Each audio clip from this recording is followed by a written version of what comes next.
Estes são os meus 10 livros preferidos da literatura russa. Bem-vindos, então, a esse vídeo. Eu já fiz um top 10 de livros escritos em língua inglesa, então a gente tem tanto livro americano quanto livro britânico nessa lista. Eu vou deixar aqui no card para vocês, caso ainda não tenham assistido. Mas hoje faremos o top 10 da literatura russa, que foi um top 10 bem complicado. Mais uma vez, preciso fazer esse adendo de que se eu fizer essa lista semana que vem, provavelmente vai ser tudo diferente. E foi muito difícil fazer, especialmente os 5 primeiros. Vamos ver o que vocês vão achar, se vocês vão concordar comigo ou se vai ter muita discordância aí nos comentários. Eu acho que vai ter muita discordância.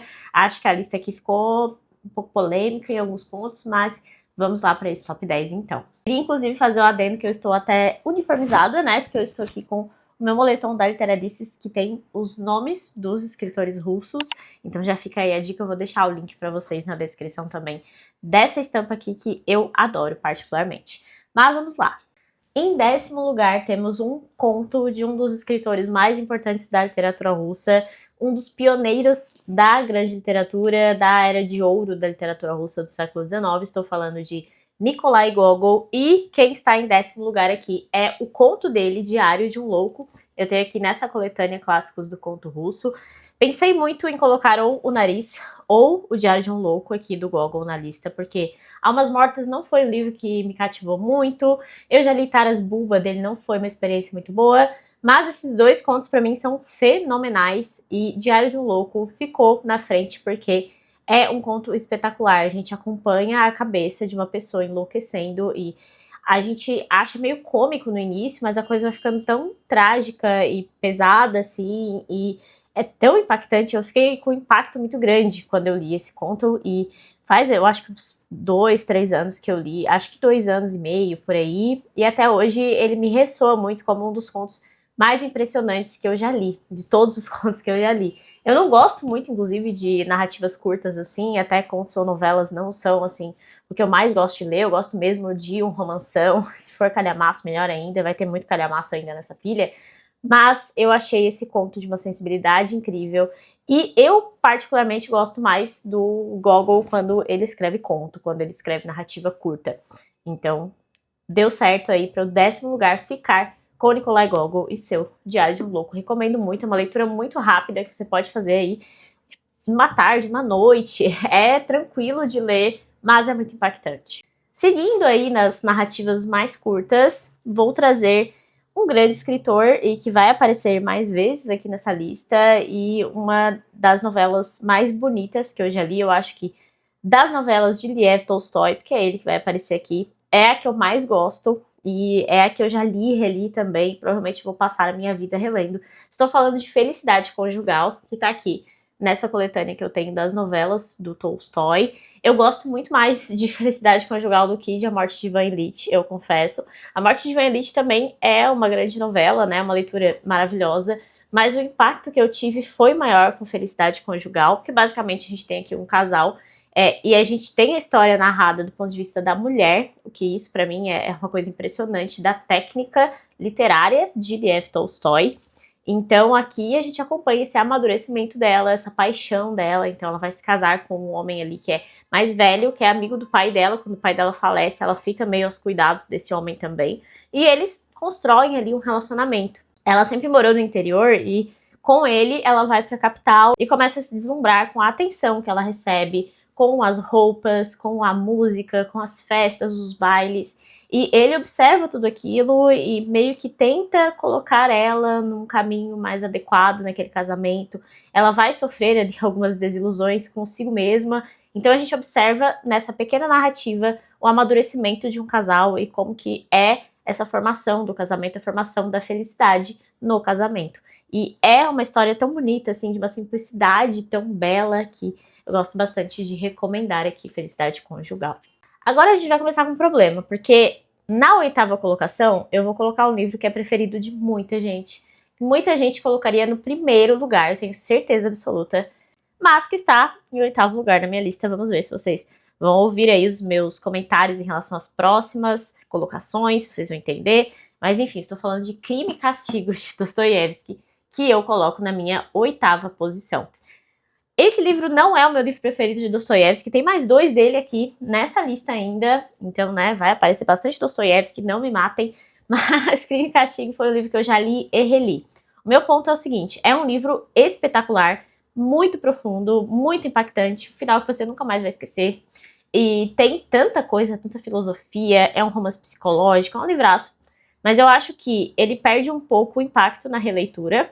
Eu gostei muito da releitura, inclusive, que foi inclusive nessa edição, então tá todo marcado, tem post-its, tem coisas que eu aprofundei a partir dessa releitura, e é um livro que inclusive eu pretendo reler mais vezes na vida, mas a minha impressão foi que na minha releitura eu não fui tão impactada assim quanto na primeira leitura, especialmente ali no final e o desfecho do que acontece com os personagens e tal. Mas enfim, eu não estou dizendo que esse livro é menos do que os outros, é simplesmente uma questão de gosto pessoal. Inclusive, eu tenho um vídeo aqui falando sobre Tolstói versus Dostoiévski, que eu falo um pouco sobre a minha experiência com cada obra desses 2 escritores. Eles são incríveis, são 2 escritores incríveis, mas Dostoiévski não fica nem nos meus escritores preferidos. Eu sei que muita gente vai querer me matar ouvindo isso, mas é uma questão de gosto pessoal, espero que vocês respeitem, porque tem muito autor russo maravilhoso, gente, infelizmente as coisas têm que ficar aí numa ordem.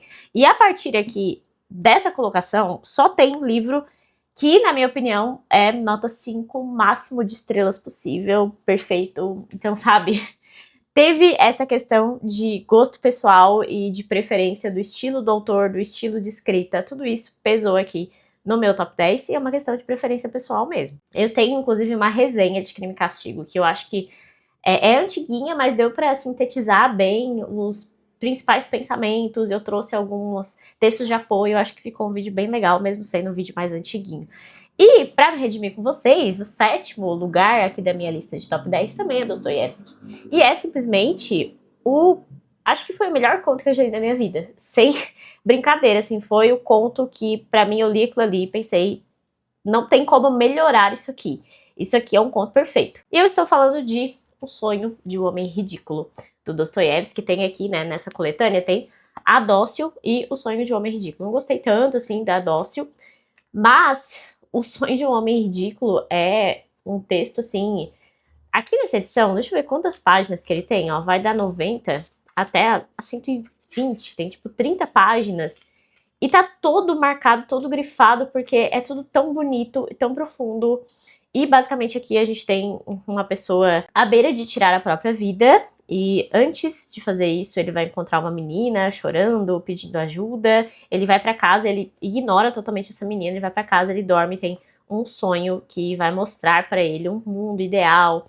E é como se fosse um chamado divino mesmo que ele tem nesse sonho. Ele vai entender melhor o ser humano, o que ele precisa fazer e por que que ele tá tentando ali, né? Por que que ele quer sair desse mundo, sendo que ele poderia, então, melhorar a vida dos outros e melhorar a si mesmo. Então é um conto muito impactante. Foi um dos melhores textos de Dostoiévski que eu já li na minha vida, em 30 páginas. Então, assim, se você nunca leu Dostoiévski, ou se você já leu outras obras, mas nunca pensou em pegar esse conto, nunca pensou em, sei lá, vou ler um conto dele, pô, tem os demônios, tem Crime e Castigo, tem os Irmãos Karamazov, por que eu vou ler um conto dele, sabe? Tem tanta coisa pra ler de Dostoiévski, mas sinceramente esse conto vale muito, muito, muito a pena. Um conto pra você ler e reler pro resto da sua vida e que vai te ajudar a ter mais sentido na sua vida também. Em 6º lugar, vai ficar um escritor que eu sempre coloco como o meu escritor preferido da literatura russa, que é um dos meus preferidos, e eu acho que eu não leio nada dele que pra mim não tá entre os melhores livros que eu já li. Então ele vai aparecer mais de uma vez também nessa lista. E eu estou falando de Ivan Turgenev. Aqui, nessa 6ª colocação, vai ficar Diário de um Homem Supérfluo dele. A partir aqui do conto do Dostoiévski, todos os livros que aparecem aqui foram livros que eu terminei, dei nota máxima assim na minha cabeça e coloquei como livros que eu quero levar pro resto da minha vida e que eu vou reler pro resto da minha vida também. Crime e Castigo ainda é um livro mais ou menos nessa categoria, mas que eu digo que muitos deles eu já li, já reli, já revisitei e eu sempre quero ler mais, estudar mais, porque são livros extremamente importantes para mim enquanto leitora. É o caso do Diário de um Homem Supérfluo, porque esse livro aqui é o cerne do homem supérfluo. Eu tenho um vídeo bem mais aprofundado aqui sobre o tema para vocês, porque eu quis explorar muito o tema do homem supérfluo, que é um ponto tão importante na literatura russa, né? E aqui a gente tem a síntese. Também tem resenha para ele no canal. E para mim é muito impressionante como esse é um livro super curtinho também, menos de 100 páginas, você lê super rápido, escrito em forma de diário, né? Então você acompanha os últimos dias de vida desse homem supérfluo e ele vai lembrar de coisas que ele deixou de fazer em vida. Então é um livro bem melancólico, tem descrição da natureza aqui de um jeito que só Turgenev consegue fazer. Não tem nenhum outro escritor que sabe descrever a natureza como Ivan Turgenev. É impressionante, você não vai encontrar a mesma coisa em outros escritores. E eu aprecio demais a forma com que Turgenev coloca tanta coisa profunda, tanta reflexão em escrita bonita e direta. Então, os livros dele não são grandes, são livros curtos, majoritariamente, mesmo sua obra-prima.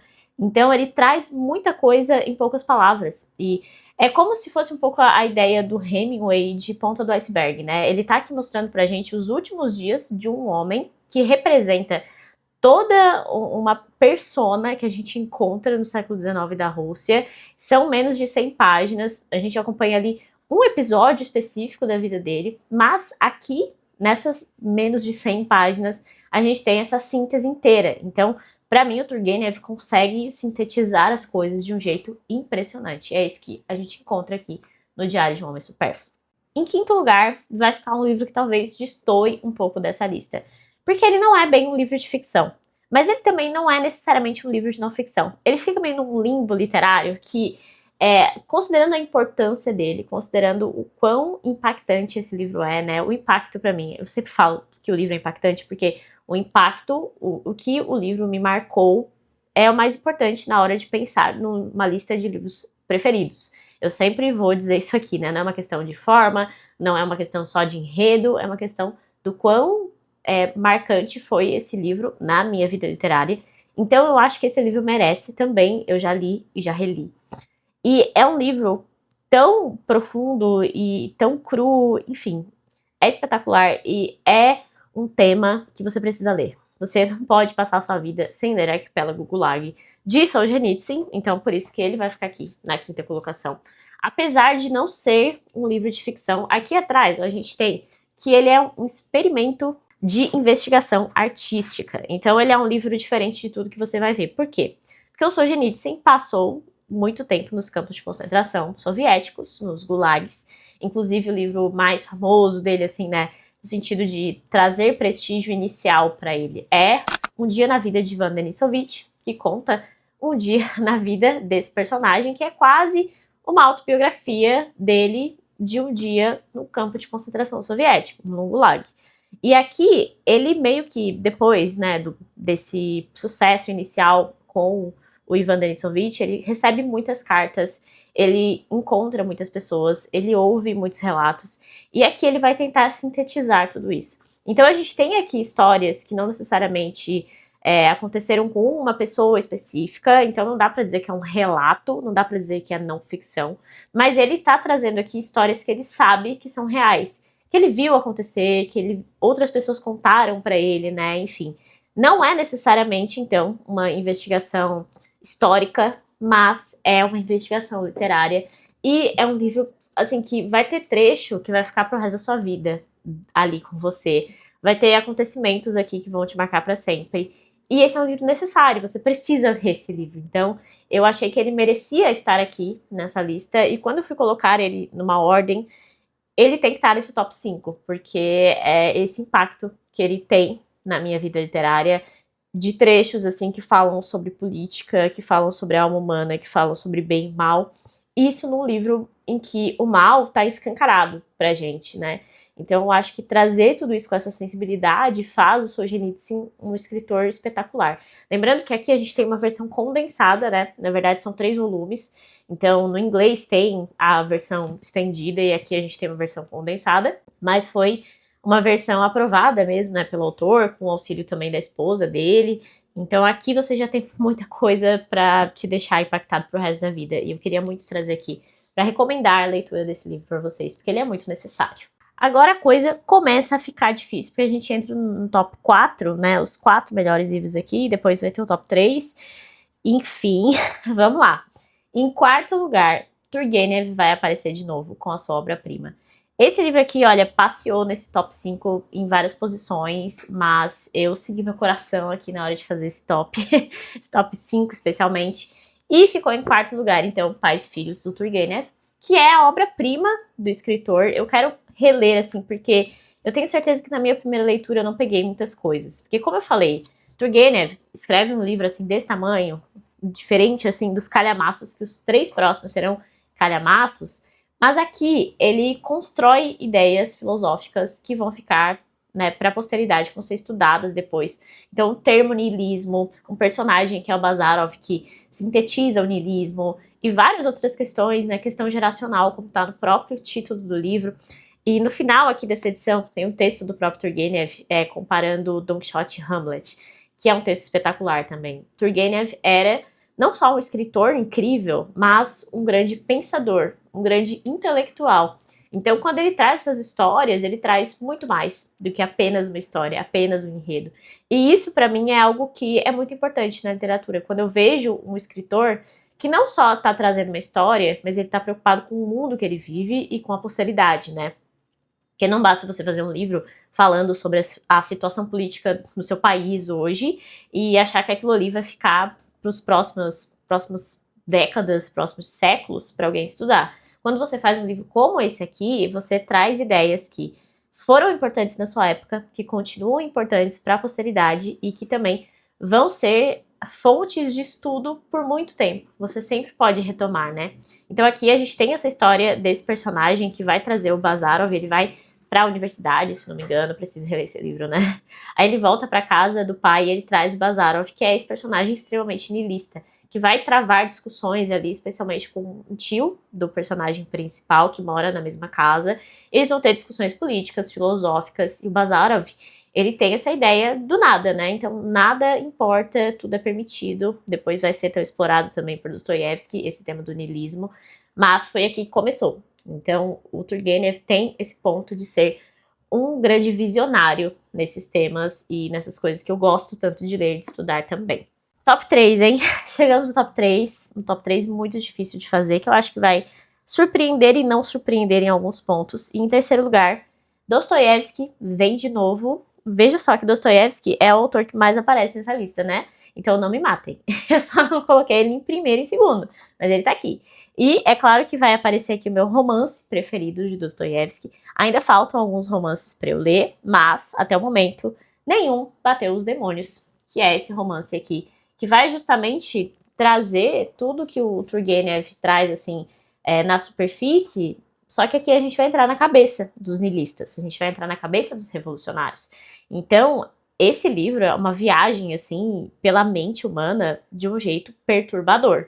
Assim como Crime e Castigo só que em Crime e Castigo a gente vê a mente de uma pessoa perturbada que se direciona mais pro crime, né, e que tem essa ideia de pessoas ordinárias e extraordinárias, o que ele pode fazer, o que ele não pode, quais são as suas amarras sociais e morais. Aqui a gente entra na cabeça de pessoas muito mais perturbadas e que acham que vão destruir o mundo para construir um novo mundo muito melhor. Essa é a ideia aqui. E aqui a gente vai acompanhar um grupo revolucionário ali nas proximidades, né, das capitais russas, mas numa cidadezinha mais para o interior. Então ele consegue construir mais essa redução, né, da sociedade nessa pequena cidade, nessa pequena aldeia. E aqui a gente acompanha esses grupos revolucionários agindo e pensando em agir, especialmente como que esses grupos revolucionários não ligavam para uma vida ou para uma ordem, eles simplesmente queriam destruir tudo que estava ali. E tem muita referência bíblica também, né, aqui, inclusive no próprio título, que tem uma referência direta, que tem aqui no início também, né. Eu sempre esqueço o nome, se é epígrafe, enfim, né, que tem ali já no início do livro, e eu lembro que esse livro tá aqui, ó. Esse livro me deixou pensando muito, e Também foi um livro que eu li com mais tranquilidade dos livros de Dostoiévski. Eu sei que, né, a escrita dele não é um primor, e eu sempre comento sobre isso, e é um ponto que eu levo em consideração na hora de colocar nesses preferidos, porque eu gosto de uma escrita mais bem desenvolvida, que não é o caso do Dostoiévski, mas as ideias que ele traz são quase que imbatíveis, né? E eu gosto muito da ideia que ele traz aqui desse revolucionário sendo destrinchado. Então aqui a gente tem coisas horríveis acontecendo, e tem até um capítulo que foi censurado pelo editor, que é um capítulo, assim, também daqueles que nunca mais vai sair da sua cabeça. Recomendo muitíssimo, e é um livro que eu preciso reler aí futuramente. Mas é muito difícil bater ele, assim, dos meus livros preferidos, especialmente de Dostoiévski, né? Vocês viram que Os Irmãos Karamazov nem entrou nessa lista, nem vai entrar. Eu tô muito curiosa pra ver como que O Idiota vai aparecer, assim, quando eu for ler O Idiota, se ele vai desbancar, se ele não vai desbancar, porque eu já vi muitas pessoas falando que é um livro ainda mais profundo no sentido filosófico. Então, fiquei bem curiosa, vamos ver aí como que ele vai entrar nesses top 10 aí, nessas listas de preferidos de Dostoiévski. E o segundo lugar vai ficar aí com um livro que foi lido esse ano, que foi um projeto pessoal que eu fiquei muito feliz de finalizar. E foi um livro espetacular também, assim, eu falo, né, e brinco que se esse livro tivesse continuação, eu provavelmente passaria o resto da minha vida lendo essa história aqui. E eu estou falando de Lev Tolstói e a sua obra-prima, que é um livro gigantesco, que é Guerra e Paz, de Lev Tolstói. Já tem vários vídeos aqui, né? Eu fiz a leitura, inclusive, na área de membros, então eu comentei muito sobre esse livro. Ele tá todo marcado, todo cheio de post-its. E a história aqui é espetacular, né? Basicamente, aqui o que o Tolstói faz é traçar uma linha histórica mesmo da história com H maiúsculo e dizer o que ele acha que é a história. Então é um livro também que traz muito dessa ideia filosófica do Tolstói de que a história é um encadeamento de fatos que não são escolhidos pelas pessoas. Então mesmo grandes líderes, como é o caso de Napoleão Bonaparte, um dos personagens principais aqui desse livro, eles não conseguem dar um rumo para a história, ou decidir como que vai ser a história, decidir como as coisas vão acontecer. Tanto é que Napoleão, né, vai perder a guerra aqui na Rússia.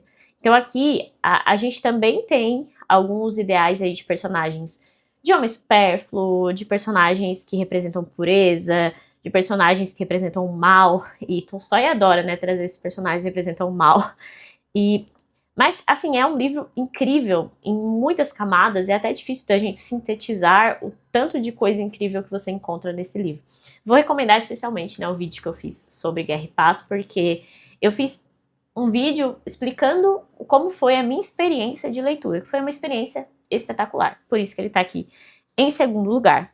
Aí vocês me perguntam, tá, todos os livros que estão aqui já apareceram no canal, você já falou sobre eles. Cadê o primeiro lugar? Quem é o primeiro lugar? Quem ficou com a primeira colocação desse meu top 10? Que eu acho que é o que mais vai chamar atenção e vai surpreender um pouco, porque é um livro que ainda não apareceu necessariamente aqui no canal, né? Não tem um vídeo ainda pra ele. E eu quero fazer um vídeo pra ele justamente depois desse top 10. Porque o primeiro lugar ficou com a minha última leitura de literatura russa, que foi um livro que me impactou profundamente. Eu acho que foi um dos livros que mais me impactou na leitura, assim, esse ano. E foi um impacto muito emocional. Foi um livro que me pegou em muitos pontos que eu nem sabia que existiam dentro de mim. E é um livro que me emociona de uma forma totalmente diferente. É por isso que ele merece a primeira colocação. Não sei se ele vai continuar na primeira colocação, como é que vai ser nas próximas leituras, mas ele me capturou de um jeito totalmente diferente. E eu quero muito compartilhar um pouco com vocês também sobre a minha leitura de Goncharov e seu Oblomov, a obra-prima de Ivan Goncharov, então, que foi o livro que eu li na área de membros também. E é engraçado porque a gente começa esse livro rindo um pouco do personagem, achando tudo muito cômico, assim, e não entendendo por que esse personagem não consegue reagir, o que acontece com ele, que ele fica nesse marasmo. E a partir da leitura a gente vai descobrindo mais sobre esse personagem, a gente vai entendendo melhor esse personagem e começamos a sentir outras coisas com esse personagem. A gente sente pena, a gente sente vontade de chacoalhar ele e de dar um rumo para a vida dele. A gente fica feliz quando ele se apaixona, fica triste com algumas coisas que acontecem. Então é um personagem que vai ficar. Assim, eu acho que eu nunca mais vou esquecer o personagem Oblomov. E o Oblomov representa muito dos meus medos e dos meus anseios. Então, os personagens que estão aqui, que são 3 personagens centrais da obra, né? O próprio Oblomov, obviamente, que é esse aristocrata russo, que é o ápice do homem supérfluo. Então, ele não faz nada, ele tem suas terras, mas ele não cuida dessas terras, ele tá sempre esperando alguém cuidar dele, e ele tem essa dificuldade imensa de colocar em prática coisas que ele tem na sua cabeça. Então, ele planeja muito, pensa muito antes de fazer e não faz. E ele estudou muito, sabe direito, sabe política, sabe tudo isso, mas não adianta, ele não consegue colocar em prática. A outra personagem que é muito importante aqui nessa obra é a Olga.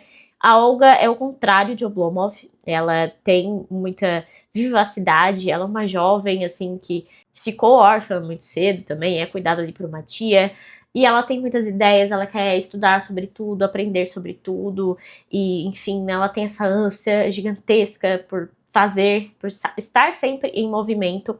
E também tem o Andrei Stoltz, que é um grande amigo do Oblomov desde a infância, que é um alemão, né? Então ele é filho de um alemão ali que se casou com uma russa, e ele representa todo o estereótipo que o russo tem do alemão, que é o cara que não para de trabalhar e só vê sentido no trabalho e não tem tempo para mais nada e quer sempre estar também nesse movimento, mas um movimento que não é necessariamente o movimento da Olga, é um movimento muito mais direcionado ao trabalho mesmo, né, a produtividade, que é algo muito intrínseco ali da cultura alemã também. Então, esses 3 personagens representam coisas que todos nós passamos na nossa vida. O medo de não deixar um legado, o medo de viver como Oblomov, nesse marasmo, nesse nada, nesse ver o tempo passar e ver a vida passar, e você não conseguir realizar os seus sonhos, realizar os seus objetivos. Tem a Olga que ela tem essa vivacidade, né, tem esse ponto contrário do Oblomov, mas em determinado momento do livro ela vai passar por um pouquinho de oblomovismo ali, e isso me pegou demais, assim. A Olga é uma personagem muito interessante também, ela tem conversas muito profundas e ela ensina muito pra nós, assim, é impressionante. E o Andrei também, que tem essa vivacidade, mas ele também precisa entender as prioridades da vida e entender que a vida não é só trabalho, né? A vida também tem muitas outras virtudes e questões que a gente precisa focar. Então é um livro que me pega muito no lado emocional.